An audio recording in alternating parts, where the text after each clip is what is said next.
Tom Dixon is one of Britain's foremost contemporary designers, specializing in furniture, lighting, and accessories. And part of his success is that his work is rooted in experimentation, pioneering use of materials and innovative techniques. Tom's joined in conversation by Suhair Khan. Suhair spent over a decade at Google Arts and Culture, where she led initiatives that merged technology with arts, design, culture, education, and sustainability. Suhair's a technologist, design activist, and thought leader in culture and innovation, and the founder of Open-Ended Design, a platform incubator for ideas and projects at the intersection of technology and creativity. Today, they're going to talk about a company they're building that's using regenerative technologies to build new coral infrastructure to protect coastlines from erosion. Please welcome Tom and Suhair.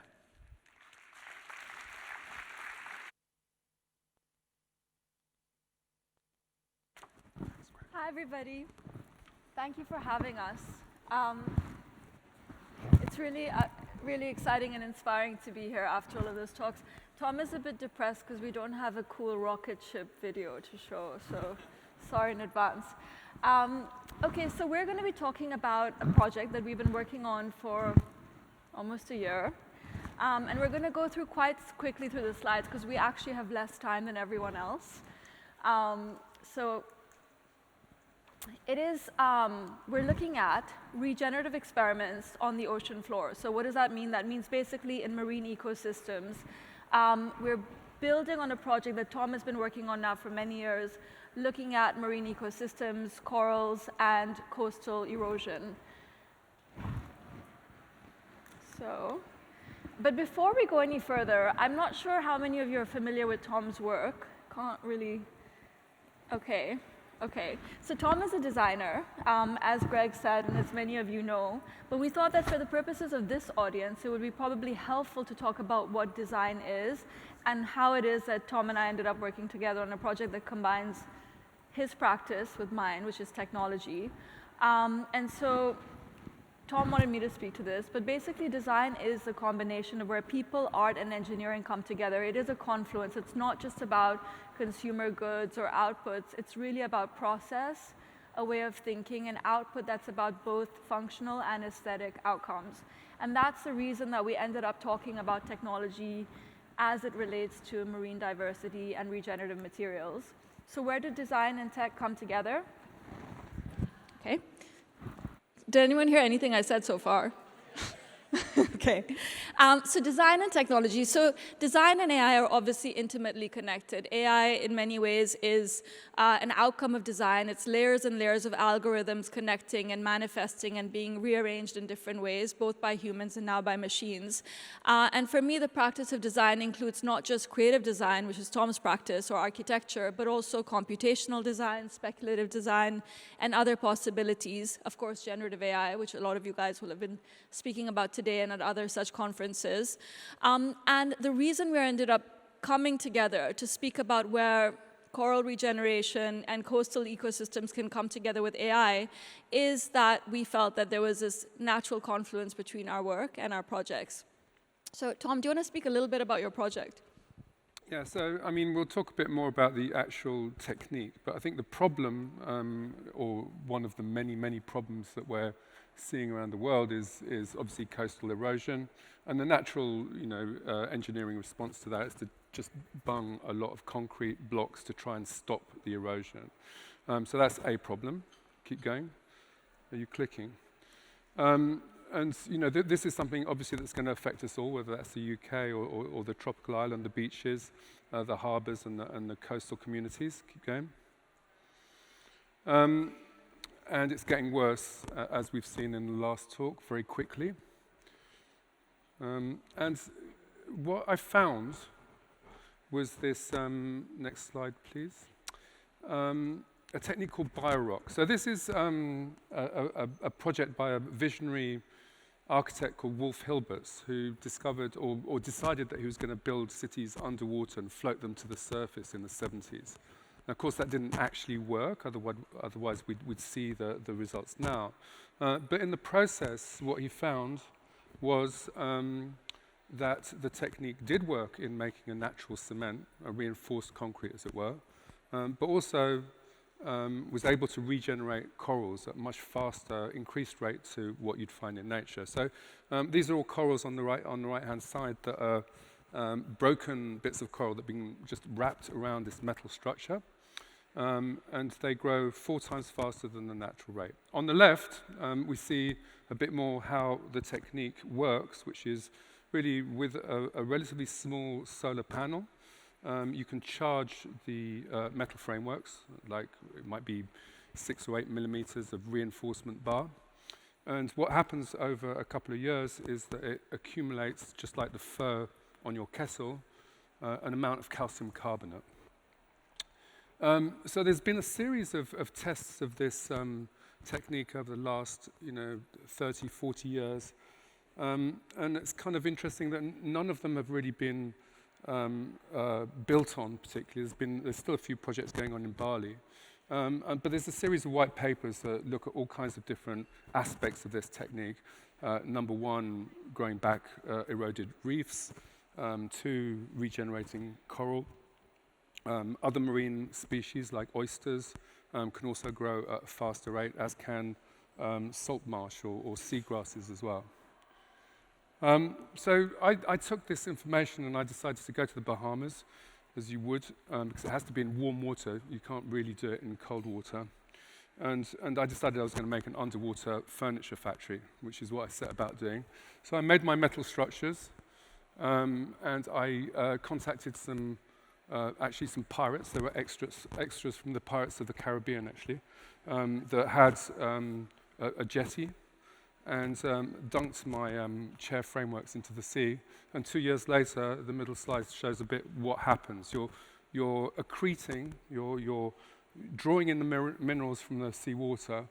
And, thinking a bit about what Gabrielle was saying a minute ago, the formula actually is calcium carbonate. So chalk or limestone is calcium carbonate. And, there may well be an important carbon capture element in this, as well as a variety of other benefits. The important thing about reefs is that not only are they amazing environments for sea life and for, very important in terms of all of the life forms underwater, they also act as an amazing wave reduction mechanism in beaches. So because they're essentially semi-transparent, they're unlike concrete blocks that reflect the energy of the wave and just pushes it back, possibly onto the next beach. Coral reef slows down the waves, and it's a much more effective way of reducing coastal erosion. All the other benefits are listed on the right. Let's keep going. I'm sure you can't read, but it's fine. I can say, okay, so coral reefs are obviously endangered. So when Tom and I started to speak about this project, I was actually teaching across the street from his offices in King's Cross, and he was talking to me about the chairs and the coral regeneration, and we got quite deep into all of those research papers, some of which are from the 1970s. So it is a technology that has been around and developed for a long time, but it's actually lacked wide-scale application. And one of the issues that we realized was not just the fact that there is widespread coastal erosion, of course, around the world because of climate change, shipping, changing water temperatures, and of course development and construction, but also that corals in and of themselves have massive value, both economic as well as of course environmental. They're endangered, they're on the IUCN's red list, which means I think that a lot of them are critically endangered. And they have massive, massive value in terms of providing a habitat for species and creating ecosystems that I think, so there's less than 1% of the ocean floor, I thought this was an amazing statistic, is coral reefs. But they're home to more than 25% of marine life. So in and of itself, creating more spaces and ecosystems for coral to thrive is important. And what the BioRec technology does is actually accelerate the growth of coral on these metal structures. So Tom's project was very much a creative collaboration with this marine biologist, which is, I guess, what you do in your work, Tom, is work outside of your own discipline. But there were applications outside of that. And this is also really important, is currently the way coastal erosion is actually limited is by dropping these concrete structures off of the coastline. This is all over the world. You can Google it. They're sort of in this like funny shape, so they fit together. But of course, that's fundamentally destructive to not just ecosystems, but also they prevent the development of more marine life in ecosystems. So even though it protects coastlines, it's not actually regenerative as a technology. So, you know, corals, like we can go on about them, we got quite obsessed with them, but obviously most of us depend on corals without actually realizing that we do, and they have massive economic value. So where we come in together is this project, which is basically, we called it regenerative technology. We're working on it right now, and we're not sure where it goes, but we have a very clear set of applications for it, and we're going to talk about that right now. Do you want to talk about the digital twins? Yeah, I mean, okay, so obviously we're at WIRED, and you know, I'm a pretty analog kind of person. But the conversation with Suhair was about how we could accelerate and build bigger model for this project, and also test the theory. And obviously these scientific papers are quite old, conditions have changed, they've not really been very much peer reviewed, and what we needed to do was to find a physical test, which can be limited, this is an expensive thing to do, but to take the data from the physical test and to put it into a digital model, and using some of the amazing things that are going on in terms of mapping of weather systems and the rest of it, and try and work out whether we can convince customers, because the hardest thing about this project is getting people to allow you to dunk a load of metalwork into the sea, right? So what we needed to do was kind of prove the concept, but we can't really do it on a big scale. But what you can see is as a substitute for coastal defences, it starts being actually quite a lightweight intervention compared to the concrete blocks, right? So we decided that we're actually working now with a couple of technology providers to see if we can map out digital twins, specifically of a few of the pilot locations that we're considering, because it allows for a mapping of actual marine ecosystems in a virtual space where you can actually build in ways of tracking and measuring everything from biodiversity to water temperature to coral density, as well as carbon emissions, which actually are a result of more coral underwater. And it's also a way, of course, of piloting something without having to physically do it in a way that's both expensive and challenging. And as Tom said, you're actually putting metal underwater and you need permissions for it. There's also a lack of that data right now at all available to scientists, because as we've seen in the last few presentations, we love the exploration of space in terms of how we're applying technologies, but there's actually limited technological intervention right now in undersea areas, and therefore one of the biggest issues we've had is a lack of data. So that is our R&D process, which we're in right now. I don't know why we called it R&D AI, but I'll tell you a little bit more about the applications. So there are increasing applications of AI, obviously, in marine research and marine biology. We found multiple examples of it, and we're working with scientists and biologists who are looking at this space. It's obviously difficult to forecast in oceans because they're so vast and so varied and so dense. And so, of course, we're looking at warm water spaces, but there is a lot of differentials between them. As I said earlier, by creating a sort of digital twin model, which is mapping to various parts of oceans, you guys probably know that companies like NVIDIA are now looking at digital twins of the entire Earth's surface and atmosphere. Tom has really sort of been having conversations anyway with their teams about how they're looking at replicating literally the entire Earth's surface area in order to measure things like weather patterns, climate issues, and all of the interventions which we've been hearing about actually throughout the course of the day. But we do see this as an opportunity not just to look at projections, but also for validating a project before it happens in an area of the world and of our Earth's surface which is quite unexplored. And that's a process that we're in right now. So where are we going next? Well, where we're going next is Northern Australia. So, there's a high-end pearl farm in Northern Australia in a nature reserve, and the gentlemen there are allowing us to put the next test in. The objective is really to measure the outcomes in a short timescale but to import that material into the digital model and to see what happens in different sites, at different water temperatures, in different weather conditions, with different amounts of solar power, and to project it into the future, adding in all of the things that we know are likely to happen in terms of water acidity, higher temperatures. I mean, the only problem with Northern Australia is it's got man-eating crocodiles, and also the water is brackish, which makes it quite hard to measure the stuff. But again, the advantage of the AI model, and again, you could think of more of almost like a video game, is that you can have less crocodiles and you can have clear waters to see what's going on. And as a marketing tool as well, it becomes a really important way of being able to geolocate the project in an alternative situation and get people to really imagine what the near future could look like whilst measuring the scientific outcomes. And so who are the stakeholders of this? There's obviously the domain experts, which are obvious to all of us. There's scientists, there's technologists, data scientists, there's obviously designers.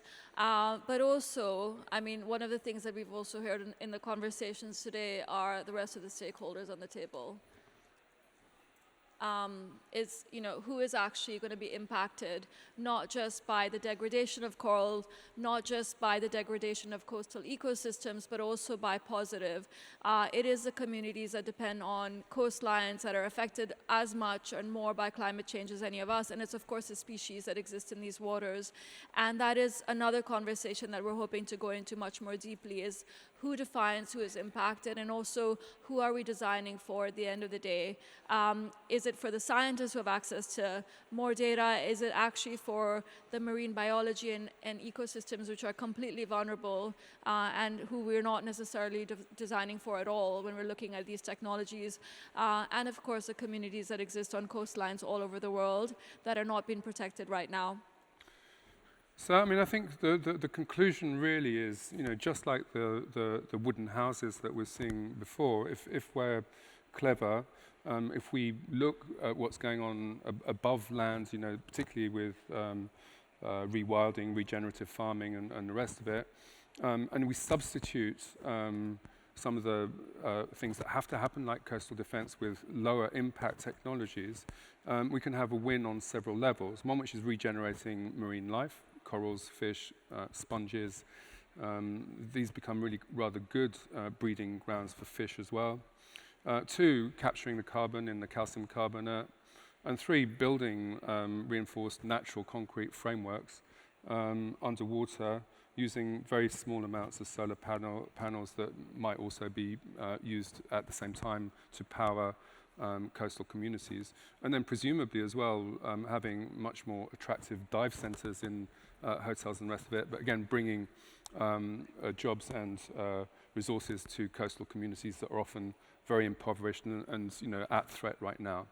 The AI component of it is really, like I said, it's a way of testing in not real time the small test sites, but making it appropriate for a much bigger scale, because the scale is important. We heard also from the previous speaker, scale is incredibly important. And the AI allows us not only to do the science, but also to do the marketing as well. As you can see in these pictures, these are all AI-generated images which have allowed us to visualize and to think of structures and to also make sparkling imagery at very low cost to convince people that that's what they need instead of the tetrapod concrete coastal defenses as well. So AI is already starting to work for us on this very small marketing part of it, but I think will actually just power this project into the future. So that's roughly it, right? Now I'm indebted then to Ryan Taylor, who's got an Instagram site called the Brigadoon Concept, if you want to look at some beautiful AI art. Thank you.